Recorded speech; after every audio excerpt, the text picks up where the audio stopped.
นะครับสำหรับต้นเงินต้นผาป่านะครับที่เขาได้ตั้งกันนะครับตามกำลังศรัทธาสวัสดีครับสวัสดีครับสวัสดีครับทุกคน คุณแม่นะครับเมื่อกี้นี้บุญบังไฟผมบอหาผาป่านะครับผมก็ที่มีโอกาสนะครับมีโอกาสเฮ็ดในเทศกาลสงกรานต์นี่แหละนะครับเฮ็ดต้นเงินแล้วแต่ละจุดนะครับเพิ่นมีศรัทธาเพิ่นก็สิตั้งต้นขึ้นมาซึ่งผมทราบว่าตอนนี้มีหลายจุดนะครับมีหลายจุดสำหรับทางมูลนิธิเฮาก็บ่ว่าสิเป็นบ้านพ่อที่พอยงหยุดท้องย่างนะครับพอสิมาสิสอนแล้วก็ทางบ้านแม่ตอบตนักกีตาขึ้นย่างที่นะครับอันนี้กับตาคาวาตั้งนะครับก็มีหลายจุดหลายหม่องนะครับได้พอได้เฮาก็ตามกำลังศรัทธาของพ่อของแม่นั่นล่ะหรือบางครั้งลูกหลานนะครับพ่อแม่ที่เพิ่นมาจากต่างจังหวัดเพิ่นมีศรัทธาเพิ่นก็สิมาปักน้ำเฮาเองนะครับเพิ่นก็สิมาปักน้ำเฮาเองซึ่งการแห่นะครับแห่ต้นเงินผมก็อยากให้แห่มือตกกระทายกระทั่งนั่นแหละแห่รอบบ้านแล้วก็ถวายเลยมือนั้นนะครับตกกระทายกระทั่งเพราะว่าวันที่17นั่นนะครับตกกระทายอยู่ที่การปูตากับที่วัดจะที่จบแล้วนะครับถ้าแห่รอบหมู่บ้านนะครับก็น่าจะเป็นวันที่16นะครับ16ตกกระทายกระทั่งนั่นแหละนะครับเพราะอาจจะเอาต้นเงินแห่รอบบ้านนะครับอันใดบ่มีอยากแห่นะครับหรือว่าสีแห่ออกมาวัดมาถวายเลยเป็นที่ก็ได้นะครับแต่ละจุดแต่ละส่วนกับพวกที่คุยกันอีกครั้งหนึ่งนะครับสำหรับคณะกรรมการหมู่บ้านกับเฉพาะท่านพอชนพอตานะครับในการในงานเขาในช่วงเทศกาลสงกรานต์นะครับสิ่งแต่ละจุดนะครับอยากตั้งต้นนะครับจะแจ้งความประสงค์มาได้นะครับผมก็สิได้ประชาสัมพันธ์ให้มีรายชื่อเสียงเรียงนามนะครับพ่อแม่ที่ไปร่วม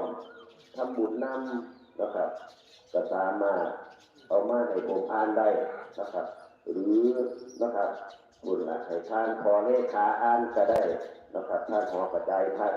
ข่าวท่านทุนก็ได้นะครับผู้ใดผู้หนึ่งอ่านก็ได้ซึ่งที่ว่าเรื่องสงกรานต์สู่ฟังสงกรานต์ในปีนี้นะครับสงกรานต์ในปีนี้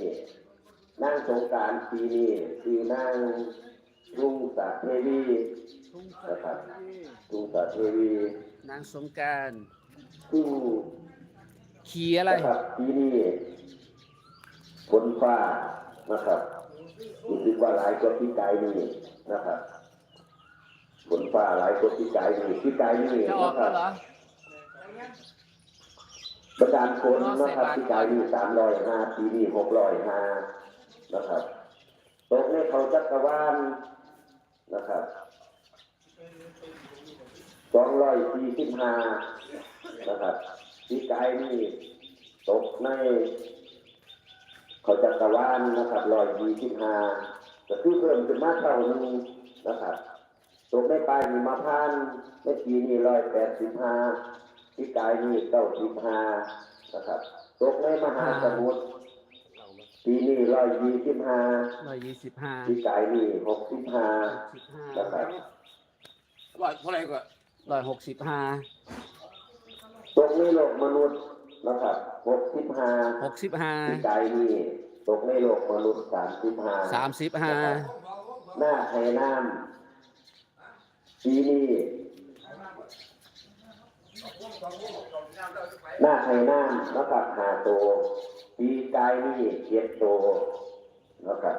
ปีกายนี่หน้าไทยน้ำ7ตัวปีนี้หน้าไทยน้ำ5ตัวนะครับ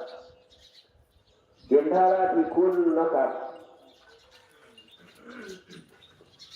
ตกราศีพิจิกคืออาโป